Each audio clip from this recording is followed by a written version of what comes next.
Salut, c'est Christophe. Ouais, t'as vu? Je suis dehors. Il y avait un petit rayon de soleil, je me suis dit, allez, je la tente. Bon, ça caille un peu quand même. Je sais pas si je vais durer longtemps, mais comme visiblement mes vidéos, elles sont plus sur un format de 10 minutes, normalement ça devrait le faire. Il faut pas que je commence à parler. Mais ça fait du bien de revoir les sapins. Mais le 1er février, je suis déjà dehors. Putain, à ce rythme-là, je vais courir dans 3 mois. Ben non, je déconne. Bon bref, je te faisais une petite vidéo. La vidéo, elle s'intitule un truc du genre, je sais plus exactement comment je vais l'intituler. Ouais, comment calmer le blocage des jambes.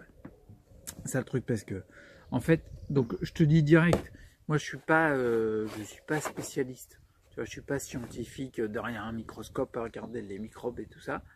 Je suis pas du tout comme ça. Par contre, j'expérimente. J'ai 4 années d'expérimentation derrière où j'ai pu mettre en lumière quels étaient les éléments au quotidien qui avaient tendance à bloquer mes jambes. Et en gros, clairement, même si je ne suis pas scientifique, on voit très bien que dans la sclérose en plaques, il y a des poussées inflammatoires. D'accord? L'inflammation, elle monte en flèche. Et je te le donne en 1000. Et ben, quand tu as une grosse inflammation, bah forcément, tu as plus de mal, notamment dans les jambes. Il y a plein d'autres endroits. Mais là, la vidéo, je vais parler spécifiquement des jambes. Ce que moi, j'ai ressenti. La preuve, c'est que c'est lié à la poussée inflammatoire. La preuve, c'est que quand par exemple tu vas à l'hôpital pour te prendre un shoot, un bolus de cortisone, la cortisone, ça baisse l'inflammation. Et qu'est-ce qui se passe? Bingo, tu retrouves tes jambes et tu retrouves à peu près la quasi-totalité de tes fonctions, quoi. Donc du coup, on voit que l'inflammation, elle est, comment je vais dire, elle est proportionnelle aux dégâts qu'il peut y avoir sur les jambes, au blocage qu'il peut y avoir sur les jambes. Donc l'objectif, c'est de baisser l'inflammation. À défaut de la cortisone, moi j'ai refusé les bolus de cortisone pour une raison précise, c'est que la cortisone, ça fait du dégât dans ton corps. Mais c'est vrai que c'est vachement bien parce que ça baisse l'inflammation. Moi l'objectif, ce que je fais, c'est que je prends du curcuma, mais j'en prends régulièrement. Pourquoi je dis ça? Le curcuma, si tu prends 2 cuillères à café de curcuma, tu n'auras pas du tout le même impact que la cortisone. La cortisone, c'est vraiment je ne sais pas comment dire, mais ça désinflamme de façon massive. Surtout qu'on te met quand même 3 grammes de cortisone pour un bolus. Mais après, il y a d'autres phénomènes comme les troubles du sommeil et tout, qui sont, à mon sens, bien plus néfastes que la baisse de l'inflammation.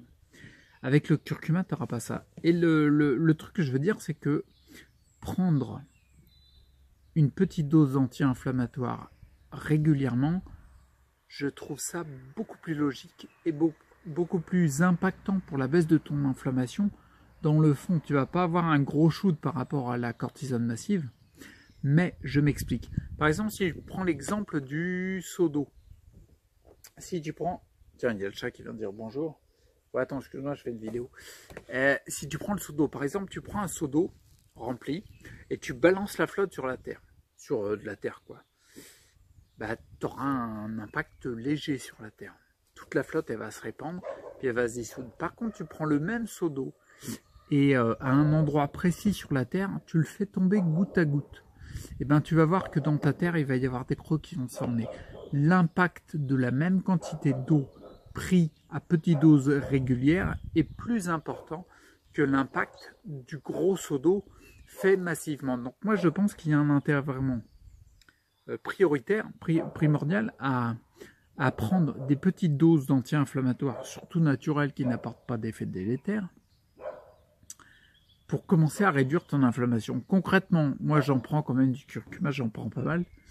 C'est du curcuma en poudre que je prends, auquel je rajoute du poivre noir, pour que l'action de la molécule de curcumine, qui est vraiment l'anti-inflammatoire du curcuma, soit décuplée, parce que les études ont montré que quand il y a la molécule de piperine que tu trouves dans le poivre noir, qui est jumelée avec la curcumine qu'on trouve dans le curcuma. L'effet de la curcumine a, je crois que c'est 2000% en plus, quoi. Enfin, c'est 20 fois supérieur, donc c'est vraiment énorme.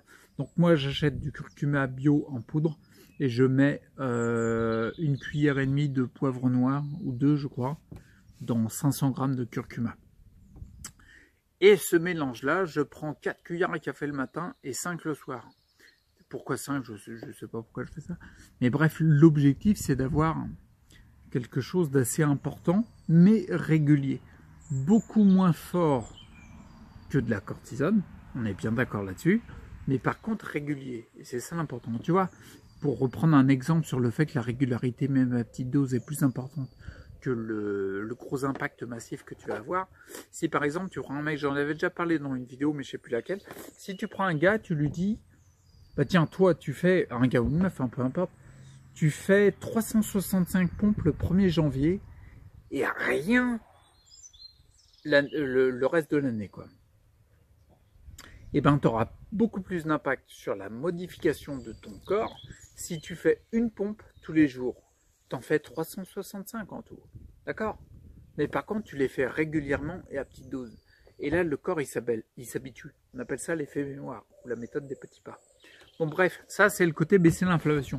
L'autre objectif, quand tu sais que le blocage des jambes, il est lié à l'inflammation, il y a d'autres choses, mais là, c'est le blocage des jambes, bah, le but du jeu, ça va pas de ne pas favoriser l'inflammation. Donc tout ce qui est émotion, colère, etc., ça va favoriser l'inflammation. Mais ça, j'en parlerai dans d'autres vidéos. Là, ce que je veux dire, c'est par rapport à ton alimentation. Direct, mais ça, c'est... Fais gaffe à ça parce que c'est ultra important.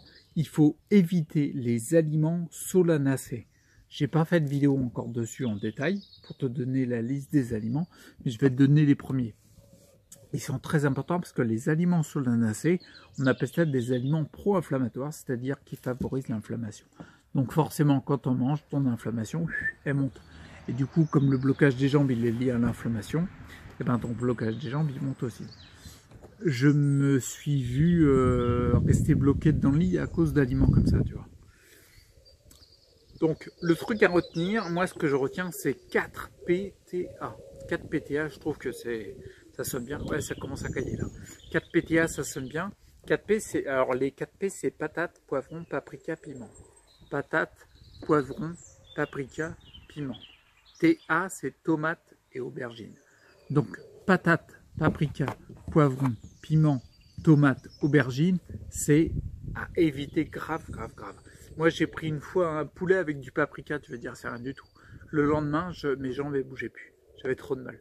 Donc, il se peut que quand tu as du mal à te lever, par exemple, après un repas, il faut quelques heures le temps que ça agisse quand même. Mais il se peut que ce soit en lien. Donc, repère ces aliments-là et vire-les de ton alimentation. Même s'ils ont d'autres bénéfices, pour l'instant, le côté néfaste à favoriser l'inflammation, c'est pas bon pour toi. Alors, vire-les. Et un autre truc que j'ai remarqué dans... J'en ai parlé, tiens, je te mets le lien. Ah bah non, je le mets là. Ah bah non, il est à gauche, je suis con. Je te le mets là. Bah, YouTube, il les met à gauche, les liens. J'ai déjà parlé, je te mets le lien sur la playlist des ondes électromagnétiques. Et c'est clair et net. Alors, les ondes haute fréquence et basse fréquence, elles m'ont pas trop gêné dans les jambes. Par contre, les ondes qui sont émises par les champs magnétiques, là, moi, ça me bloquait directement. Je vais te raconter juste la petite anecdote la petite aventure qui m'est arrivée. Les champs magnétiques, concrètement, tu vas en avoir, par exemple, tu sais, quand tu recharges ton portable avec sur une prise secteur, ta prise secteur, tu branches le transformateur, c'est le gros boîtier noir ou blanc, ça dépend, mais tu le branches, puis après tu branches la petite partie à ton smartphone, par exemple, en micro USB ou peu importe. Et ben, le transfo que tu branches au secteur, ça c'est blindé de champ magnétique. D'accord? Dès qu'il est en train dès qu'il est actionné, ben, dès qu'il est en marche, ben, il te génère beaucoup de champs magnétiques. Par exemple, notamment la petite aventure que je te dis, puis après je me rends parce que ça s'appelle un peu trop. Et ben, la petite aventure, c'est que j'avais testé à un moment, il y avait un mec qui était venu, un commercial, pour me faire tester des fauteuils roulants pour m'aider quand je me déplace. Et il m'avait fait tester un fauteuil roulant à la base mécanique, un fauteuil roulant manuel, mais les roues étaient avec une aide motorisée. C'est-à-dire que tu donnais une petite impulsion sur là où tu attrapes les roues, quoi, mais vraiment très légère. Et en fin de compte, il y avait les moteurs qui s'actionnaient. Et ça te lançait et ça t'aidait à faire, on va dire, plus de distance en faisant moins d'efforts avec les bras. Donc du coup, j'ai fait ça, je l'ai testé à peu près Alors, le mec il est venu, on a dû faire ça pendant 3/4 d'heure, 1 heure. Puis quand il est parti, je l'ai testé encore une demi-heure. Donc elle est en gros, grosso merdo, 1h30 quoi, à la louche. Je suis resté 1h30 dessus. Et quand j'ai voulu faire le transfert de ce fauteuil dans mon fauteuil manuel, et ben c'était impossible de bouger les jambes. Les jambes ne bougeaient plus du tout. Mais plus du tout, plus du tout. Pour le transfert, j'en ai chié ma race, mais c'est vrai que j'en ai chié purée. Mais bon, c'est pas grave, c'était comme ça. Faut mieux en rire. Et du coup, le truc, c'est que le fauteuil roulant, je me suis posé la question. Je me suis dit, mais pourquoi ça bloque ici? Et après renseignement, quand le mec y est repassé, je lui avais téléphoné, je crois. Ouais, puis il est repassé le lendemain. Bah non, il est repassé 2 jours après, quand le week-end était fini, pour récupérer le matos. Et du coup, je lui ai demandé, je lui ai dit, mais c'est quoi comme type de moteur? Je lui ai dit, parce que ça m'a fait la même chose que quand je suis exposé à des champs magnétiques. Il m'a dit, bah oui, les moteurs, c'est du magnétique. Ah, d'accord. Donc, j'avais les 2 roues, parce que, oui, parce qu'il y a une faute de roue à l'arrière pour avancer sur le fauteuil, sinon tu te casses la gueule. Bref, il y avait un moteur dans la roue de droite et un moteur dans la roue de gauche. Donc, j'avais des champs magnétiques qui pulsaient des ondes magnétiques, putain, à quoi? À 20-25 cm de mes jambes, quoi. Donc, tu m'étonnes que ça m'a bloqué. Donc, les champs magnétiques, c'est à éviter, mais tu fuis-les. Laisse-les partir si tu veux. Donc, je répète pour finir la vidéo, baisser ton inflammation de manière à petite dose mais régulière, je pense que c'est très important. Notamment, moi je le fais par des prises de curcuma en poudre avec du poivre mélangé dedans. Baisser l'inflammation, faire attention aux aliments solanacés, ne pas la favoriser. Donc, éviter tout ce qui est patates, poivrons, piments, paprika, tomates, aubergines. Il y en a d'autres, mais là, je te les cite pas. Je ferai une vidéo dessus. Et surtout, évite les champs magnétiques. Et je pense que déjà là, tu vas bien réduire le blocage sur tes jambes qui a lieu. Le but du jeu, c'est de le calmer. Bon, je te laisse là, ça caille de trop. Je te parle même pas de Jedi, de Star Wars ou quoi que ce soit. J'arrête et puis la prochaine fois, oh, je te bouge. La prochaine fois, je ferai un meilleur cadrage. Mais j'étais dehors. Yes! Allez, je te dis à plus. Ciao!